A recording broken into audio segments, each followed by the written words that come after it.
Welcome to the Talk With Kiet podcast, everyone, where we connect people, ideas, and capital to help make a difference in the world. The podcast interviews people with interesting life stories worth knowing, ideas worth sharing, and capital worth allocating. I'm your host, Kiet and Ronnee. Now, today I have with me my dear friend, Ronnee Ades from Rutgers University. Ronnee, I knew her from the fintech space, and now she teaches ethics in finance, financial institutions and markets, and indexing and exchange traded funds at the university. Ronnee and I will talk today about her career in finance, raising a family with such a demanding career, and how and actually why she transitioned into education, and how we can better educate financial professionals of the future. Ronnee, welcome to the podcast. Hey, Kit, thanks for having me. No, Looking it's forward to chatting with you. No, definitely. So, as part of this tradition in this podcast, we always want to start with the journey of how someone got to where they got to in the stage of their journey. And so I do want to start out, before you were in education, you were in finance. So talk to us a bit about your, financial career background. Sure. Well, when I got out of school back in the day, 100 years ago, with an MBA in finance, you had two choices, and they're not so different from the choices today. You either went into corporate finance or capital markets. And so I started out as a financial analyst in corporate finance, working in the chemical industry for a company that was then called Allied Chemical. And I had to travel around the country doing capital budget analysis or analyzing projects for their investment worthiness for the company. And so that was totally a field that I didn't know a lot about, didn't have a chemistry degree, and certainly it wasn't a female dominated industry, neither the chemistry industry nor the finance industry. So it was, needless to say, a challenge on all fronts. So that began with me realizing, and I always had the attitude that I was one of a group. I never thought of it as one female in a group of men, but that's really what happened when I got out. There was 8 of us on the team, 7 men and me. And this is really going to date me, but back then we were not allowed to wear pants. So you may say, why is that relevant? Well, here I am, this woman traveling to chemical plants in a skirt. So I learned a lot quickly. There was nothing in school that they taught us how to behave or how to gain the confidence of the people that we had to work with, that we were not only qualified to do the job, but that we would serve them well. So that was Yeah. really a challenge, and one that I try to share today. However, today many of my students look at me and find that amazing. So we've come a long way, but that was Yeah. where I started.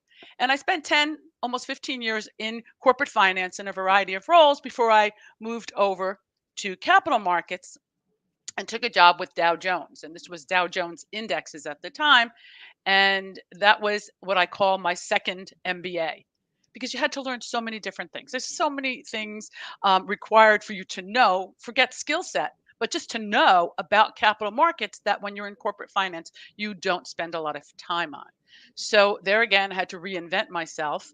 And I had a great boss at the time who was very progressive. I will say his name, Albert Newbert, very kind. And I was allowed to grow and didn't really have to worry about my gender or my background. I just plowed myself into it. And I knew from having spent my time in college and post college that you just have to work really hard.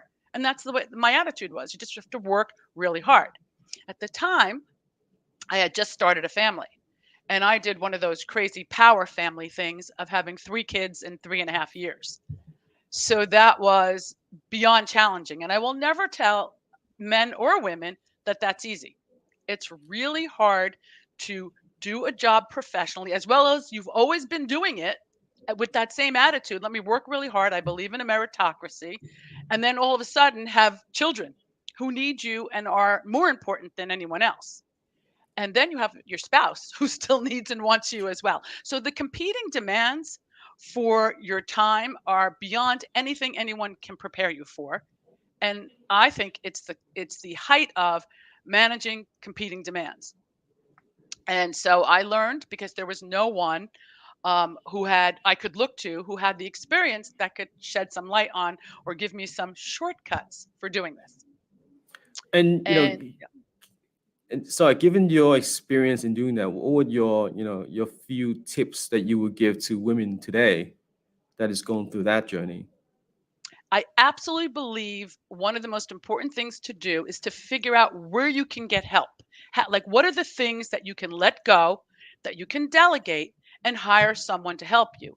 If you're fortunate to have family members, I think often that's the best way to go, because you feel as a person safest, say, to leave your home or your children or whatnot with family. But most people don't have that option. So you need to find help for the many things that you can let go, and figure out how much of your time can be best applied to doing a really good job loving and raising your children.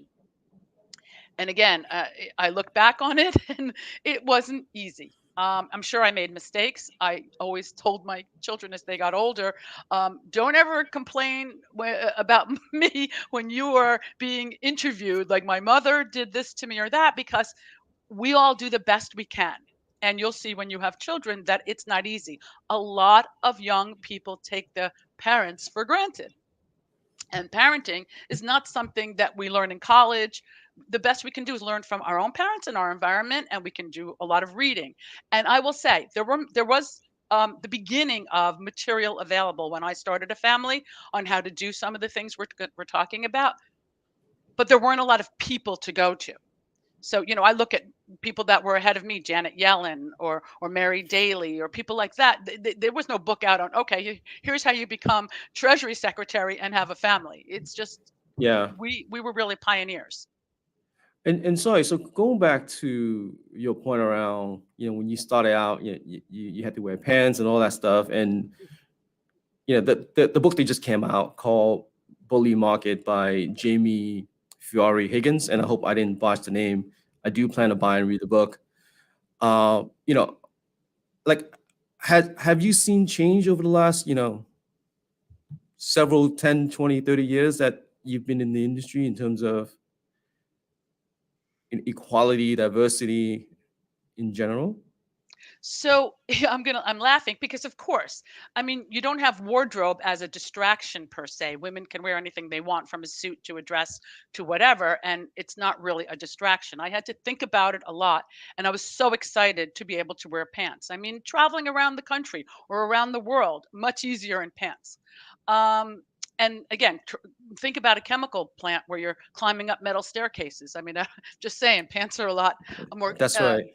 comforting for a woman and less distracting. That's right. Um, yeah, so that was a big deal. So we've progressed in that way. Another example, and this is really, again, dating me, but my first meeting of the treasurer and the financial team that I was on was in a boardroom that had a men's room only. So I had to go to the ladies' room really far. And I mean, today that would just never happen. They don't have to think. My daughter does not have to deal with these issues. Yes, she has to prove herself. She has to show her brain is as powerful and well prepared and exercised as anyone else in the room, but she doesn't have to worry about these other things. So, in many ways, that's a simplistic uh, summary of how we've progressed. I think attitudes absolutely have improved. I would say the majority of my colleagues have a much better attitude about the capability of women to not only do the job, but to manage their time and those competing demands that I mentioned earlier for their time, because there's a lot more male contribution to the family. That's right. It's just, you mentioned your daughter because from our conversation, it sounds like you have an amazing relationship with your kids, right? I think And so. you had a very demanding career, while they were growing up. Like, how do you manage to build that relationship despite such an amazing career and such a demanding career? So that's a good question, because you want your children to admire you for what you are professionally, but you want them to also love you as a mommy. And I know my daughter would have liked me to be at the bus stop more than I was. But on the other hand, I did things with her and her girlfriends that I think were the way I could give back to her and be special. So I took them very often to Rutgers has a school of agriculture, and I used to take them there. The animals, they had wonderful animals. And my kids' friends, including my sons, not just my daughter, we spent our time doing fun things that I knew would be memorable because I wasn't at the bus stop all the time. I had somebody that was at the bus stop, but it just wasn't me at 3 o'clock. Yeah. Yeah. But the other thing I will tell you I did with my daughter that is not for everyone and not easy to do is I spent a lot of my earned money buying tickets and a babysitter to bring my daughter with me when I traveled at times. So when I went to overseas, believe it or not, I brought my daughter when she was young. I wanted her to see me work, to see what mommy's work was, and not to feel abandoned. And that was me managing my guilt as well as achieving some bigger goal. By the Wasn't way, easy. that's an amazing tip for a lot of people out there, because I used to travel a lot for my work, and I didn't do enough of that.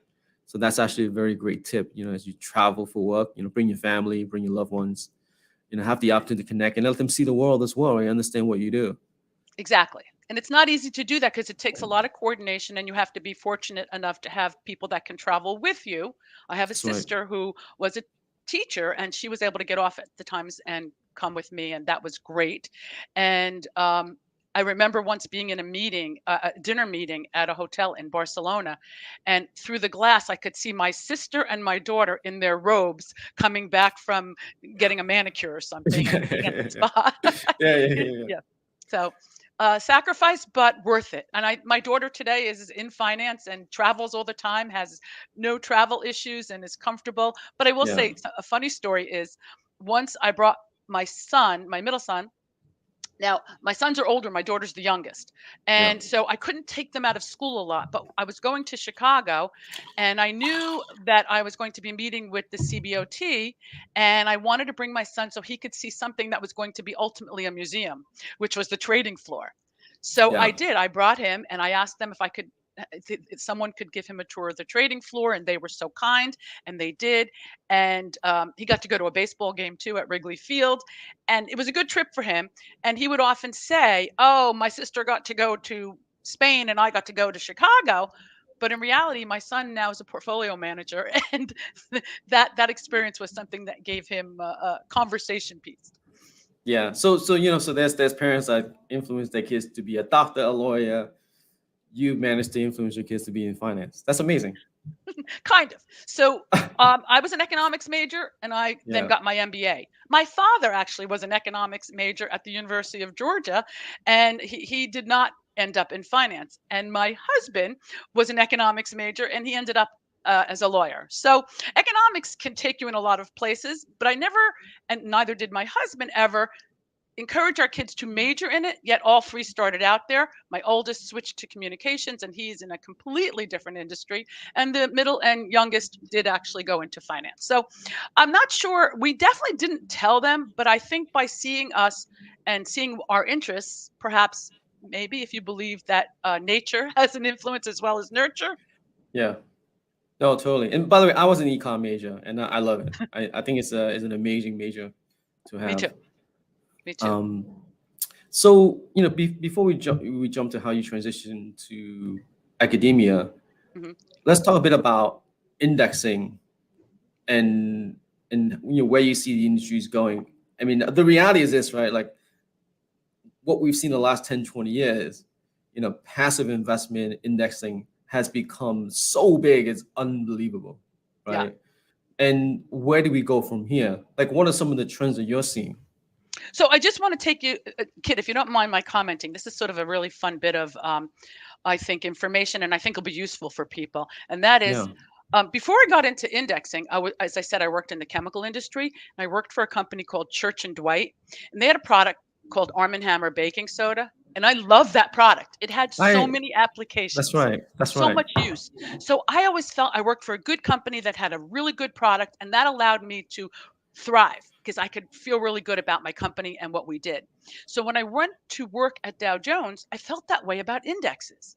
They were really useful for people from a variety of perspectives, from being a benchmark so people could understand how an asset class or a fund is performing, to ultimately investing in a fund that tracks an index so that you're getting um, a performance that actually is better than most active management performance. That's easily discovered or seen through the Spiva reports put out by S&P. So I was very excited to work in indexing because I knew it was a really good product. I had no That's right. problem calling on institutional investors, calling on pension funds to explain what indexes were and what role they played in investment management.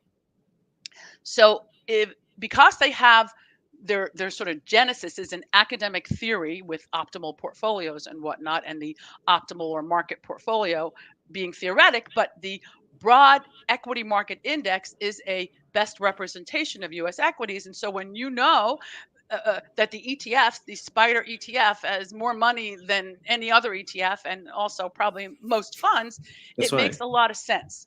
And I like that people can sort of be in finance and have this tool that will not only give them information but allow them to access markets that they couldn't access, and do it in a way where the performance, the risk and return performance, is better than average. So it's That's right. average in the number, but better than in the active passive space, which is what you brought up. Passive being tracking an index, and active being obviously trying to outperform or beat the index. So is that the next like growth trend is active and non-transparent active ETF? Like, is do you see Mhm. that being the next big thing?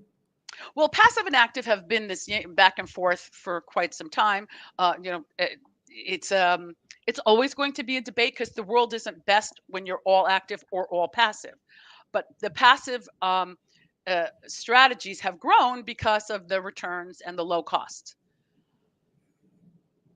We're moving away a little bit from the idea of complete transparency, which means tracking an index, and the index is transparent, rules based, and anyone can see it and access the data and understand and even predict in some ways what's going to happen, understand the influence of what's going on in the world on their portfolio. When we move off of that to the semi-transparent or non-transparent ETFs, we lose that benefit. And there's a lot of traditional indexers that say you're moving away from the whole purpose. However, there are a lot of active strategies that recognize the value of the ETF tool, the ETF wrapper, and want to deliver that to the investors. And so they're doing it, and it's small, but it is growing. I don't really think it will grow that big because, again, it's not providing something that you can set and forget. It's you have to be much more aware. I mean, Kathy would be a great example of That's an right. actively managed ETF with the ARC funds.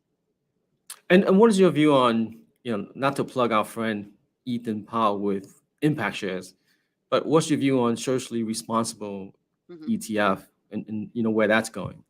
Yeah, well, I love the topic. So I teach it both in my ethics class because a lot of the G is with the ESG, the governance, and even the social issues, That's but right. and environment for that matter. But I also teach it in my ETF class because, again, it's a category or a theme or an investment strategy that is not only popular but it is growing, despite the naysayers who are correct in saying there is no standard, and therefore there's a lot of greenwashing, which means people who are presenting like their ESG, their fund is ESG screened Hmm. and delivers on ESG, but often it's just words and not really delivering on that. But then what is delivering on that when there's no universal standard for or criteria for classifying or qualifying for ESG? But I like the topic. I want the students to understand this is really debated now. And even the regulators are getting involved because they want to protect investors.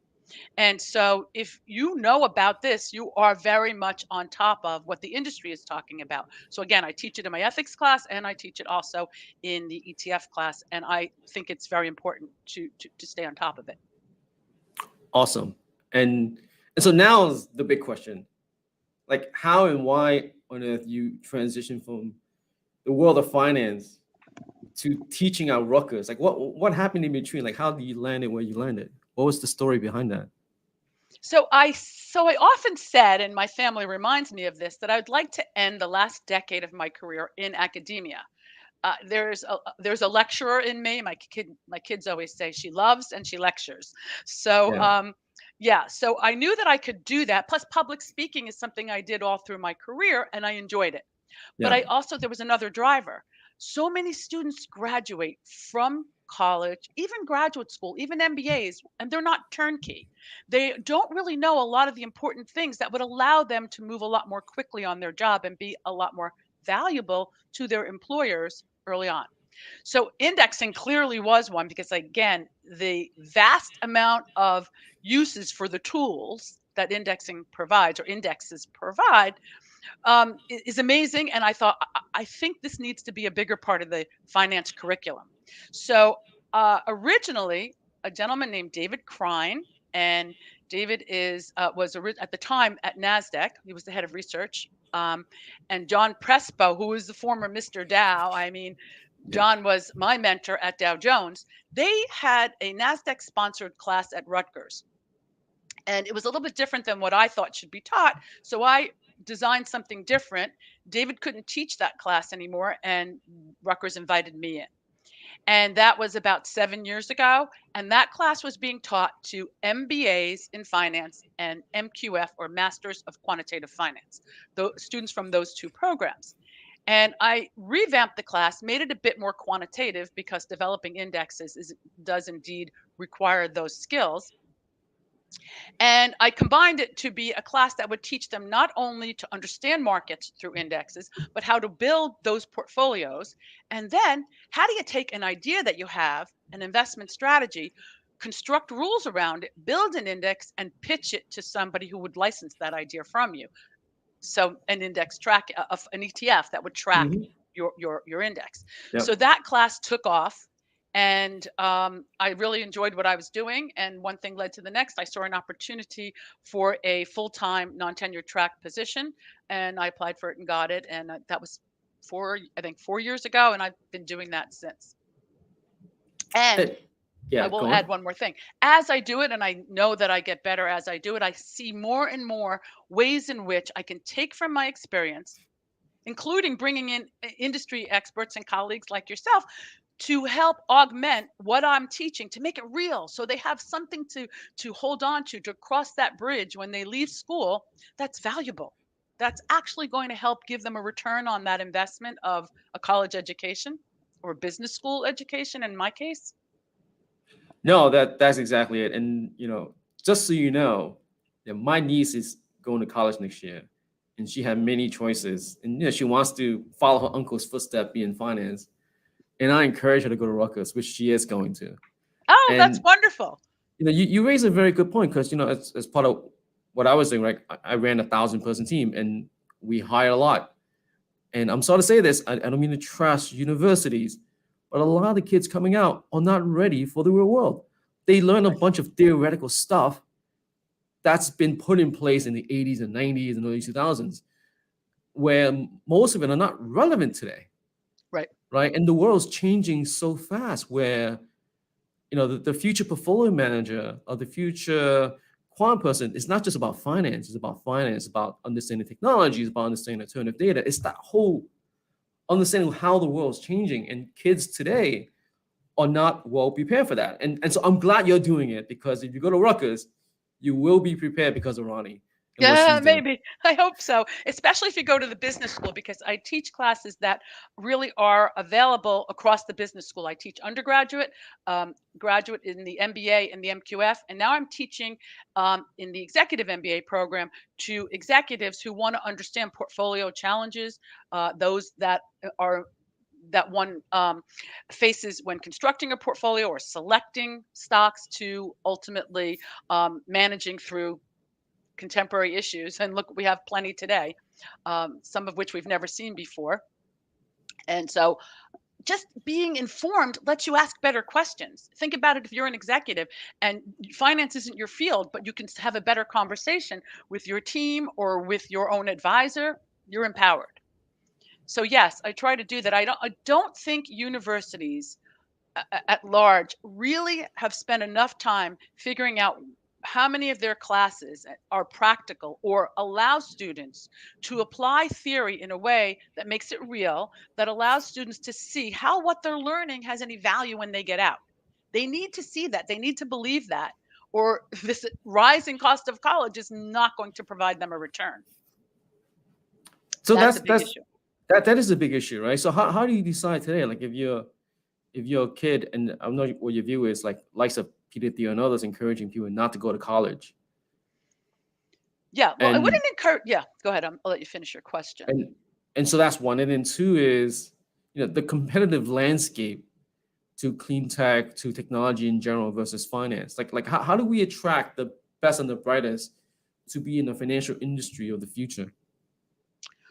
Okay, so that's a good question. Hard sometimes to make the case for the best and the brightest, because a lot of times my A students I don't always feel will make the best employees. So you got to find students that have a variety of things that will make them successful. Clearly, good grades and commitment to learning is there, but they also have to have an energy level. You and I talked about this a bit earlier. They have to have a commitment and understand that it's going to take a lot to be successful, that success doesn't come easily, or there's no short, for most of the world, no shortcut. You have to work hard. And then there's this whole other side of it, which in finance, you need ethics. We need ethical people, or the world of finance doesn't work. And we've seen when it doesn't work, what happens. There's a big cost to society when those things fail, when we have violations, when we have lapses in ethics. So I would say trying to find students that encompass all of those things is the challenge, not just the brightest. I've had a lot of very, very, very smart students in the Masters of Quantitative Finance program that I've recommended, and the employers will come back to me and say, Ronnee, they're not asking questions. They're not thinking outside the box. You've got to expand their minds more, expose them to more. And I listen and I try to integrate that back in to at least my classes and encourage them. I also teach a class in the quant program called career management, and it's just a one semester class for second semester MQF students. And it's a class about contemporary topics in finance as well as a career path. And they come in very narrow minded about what their opportunities are with their skill set and this degree. And my goal, and it works, is to open up their mind big time. And they really do. I see those lights go on. And that's, if you ask me why I'm there, seeing lights go on is the greatest return. It's rewarding, right? It's Oh, super amazing. rewarding. Yeah. Amazing. Which is why I'm so glad we're not in the COVID stay at home remote, because I can't really see the lights in the remote environment. Very difficult. So I'm very encouraged and excited to get back in the classroom again. Yeah, no, totally. And then how can, companies or other institutions, partner better with schools? Like what could other institutions do more of to really prepare, people of the future to be in finance? Put more work into helping universities. So a lot of universities have centers, different centers. We have a center for women at the business school. We have entrepreneurial programs. We have centers that work with industry to try to connect students, develop students, and connect students for when they are seeking jobs or advancing their career paths. Um, and right now, where are the jobs? Well, in finance right now, the jobs are still continuing to grow. So the different areas like fintech might be an area where you can introduce students more to what that means. What is fintech? What are the jobs that one could get in fintech? And if students are interested and have a skill set, they have now not only that information, but maybe a network, the beginning of a network. They have a sense of who can I reach out to, even not to ask for a job, but to grow their network so that they can get more and more help, more guidance in finding jobs, or how to approach this whole opportunity set where there is really no one place for that information. I encourage students also to work with industry, go to professional industry conferences and meetings, meet with people who actually walk the walk, and again, develop the network, make the connections, and try to learn from those people. But again, the more we connect the outside industry and the whole and the institutions to the inside university, and I'm open to innovating ways, but I'm Yeah. constantly trying to do that. The more we can help industry find good employees and students find jobs that are not just jobs but careers. Yeah. So, I mean, what is your take on? I know they do a better job in Europe around vocational programs. Mhm. Like, what if there's like a vocational opportunity where you companies partner with universities and really have a lot of these kids start early? Like, hey, maybe you can be in operations at a bank as part of the vocational program. Now, I'm just making Right, this up, but would right. So that that make a makes me, difference? yeah, it makes me think of two things. One is, I'll Yeah. say, after I just had construction done in my home, and what my the plumbers and the electricians and all these other hardcore workers earn is amazing and something not to be neglected when thinking about a career path. Not everybody should go to college. It isn't for everybody in terms of getting a value and then being employable and earning a salary that allows you to live well Okay, and got it. grow. Yep. So I'm a big fan of thinking that way in terms of what's best for the individual, a college education, or perhaps, like you said, a vocational school. Um, but I also am really big on informing people of what's out there. So when I went out, I thought we should be getting more domestic students in the Masters of Quantitative Finance program, especially with the declining MBA and declining MBA in finance for many schools. Um, what has been successful are these specialty master's programs. And so I thought if I went out to the engineering school and to other disciplines, undergraduate, we talked about economics. Well, if you go to perhaps engineering and other majors, other STEM majors, where the students really don't even know this is an option for them, and educate them, you open up their minds. I think more students would consider programs that would return something to them and develop their skills, but they really don't know about them. And I think that's true for vocational as well as the specialty master's programs. And I think undergrads need more exposure to the opportunity set. Got it. And then you touch on STEM and all. Like if you want to be in finance, like how important is to understand technology and be a bit more technical? You have to be. You have to. I mean, math skills are important, but equally important as coding skills. And I think I would put up there the top five. Obviously, math. I would say coding. I would say communication skills are really important.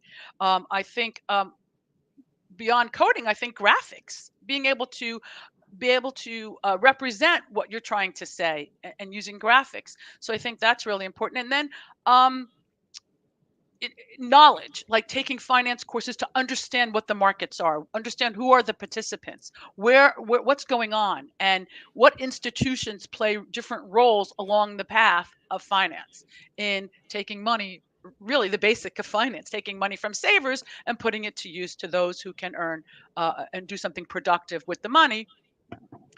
There's a lot in between, a lot of intermediation, a lot of opportunities, and so there's no one way. And I think the more we inform young people about this full spectrum, I think we give them the opportunity to identify different types of jobs, not just the ones that have been traditional. And Yeah, fintech no. is a great example. Yeah, and what is your view on fintech? Like is that going to change the whole like players in the space and who's who? Like where's your view on that? Because it seems to be, look, 2021, I think 21% of all venture money went into fintech, right? Mhm. Fintech's one of the most capitalized sector for VCs, and we're seeing this evolving and changing. Right. Well, throughout the history of humankind, we see evolution being technology. As we advance, more opportunities come because things get better. They help solve problems. And so I love what fintech has done in terms of payments and the ability to transact in ways we could never before. I mean, just doing Venmo I get all excited. So, yeah. So I think that we're going to continue to see, and we always will, evolution. I don't know really where we're going in terms of fintech's next big target for the last 10 years, taking, really nipping at the heels to actually taking over many of the roles that traditional banks had done Hmm. and improving on them. And I mean, amazingly, the software out there today, we can do so much. So innovation is always going to play a role. I don't really know where fintech is going, but I will stay on top of it. And that's what I love about being in university and so connected to industry, is that I can stay on top of topics and bring them back into the university to make sure my students also know what's going on, and maybe they themselves can innovate and be part of the next whatever successful change we have. Yeah, no, totally. And and so thinking in terms of how you've transitioned from finance to academia in your journey, like what would your advice be for someone that was in your shoe that really wants to teach and that really wants to give back, right, their knowledge Mhm. and really try to nurture the future Mhm. professionals of the finance world? Like, what do someone with that aspiration do to be in the seat that you're in now? Yeah. Well, it's not easy. It's not easy to get in. You have to remember that there is faculty, especially tenure track faculty, it's very established and they have their own world and the way in which they work. And it's very different than, and their universities in general are very different than corporate America. And it can be very frustrating and slow. And it's something you have to have patience for. Or to work with them, you have to have a lot of patience because it's different. It's not about profit, and clearly not about profit. It's not that they don't watch costs; they do, but again, the drivers are different. But getting the best way to get in, and I did it this way at the very beginning, is to guest lecture. If you know somebody who is a professor and who can bring you in as a guest lecturer, it's a way for you to see, first of all, if you're really good at it. I have brought in industry people who have been natural and great, and the students love them. And I've Yeah. brought in others, believe it or not, who were boring. And the students were like, he or she's boring. Yeah, yeah, yeah. And so, okay, well, that's useful to know. And so I think you don't know how you will do as a lecturer in a university setting, classroom setting, until you do it. So guest lecture, do that a few times, and that will help enlighten you as to whether or not this is something you want to do on a bigger basis. And then get to know faculty in the department that you'd like to work in, because opportunities come up all the time. Unfortunately, people pass away. That's a reality of life, and so roles open up, people change jobs, move on, and so you never know when that's going to happen. So being connected is gives you a greater chance of being someone they might reach out to when anything like that happens, when an opportunity opens. But you have to be able to say, well, I've done this. I've guest lectured in this class or that class. If you've never done it, how do you know you'll be really good at it? That's So right. yeah, That's right. that's how you can start out. I think also there's one other suggestion I'll make. This is an even harder way to do it, but certainly one that could work. Is come up with a class that you think is would be beneficial for the school to add to the curriculum that would help Yep. students, and propose it, because they were always adding electives. If you want to stay relevant as a program, and we at the business school and our Dean Lay, is really good about this, wanting to stay relevant, stay contemporary, we add classes that, we've added digital asset classes, or crypto, or what. That's all new, and you have to be able to offer students things like that as an elective. Some schools even take it to the next step and have minors and majors, but I'm not saying that for someone who wants to come in. I'm saying start out with a proposal. No, exactly.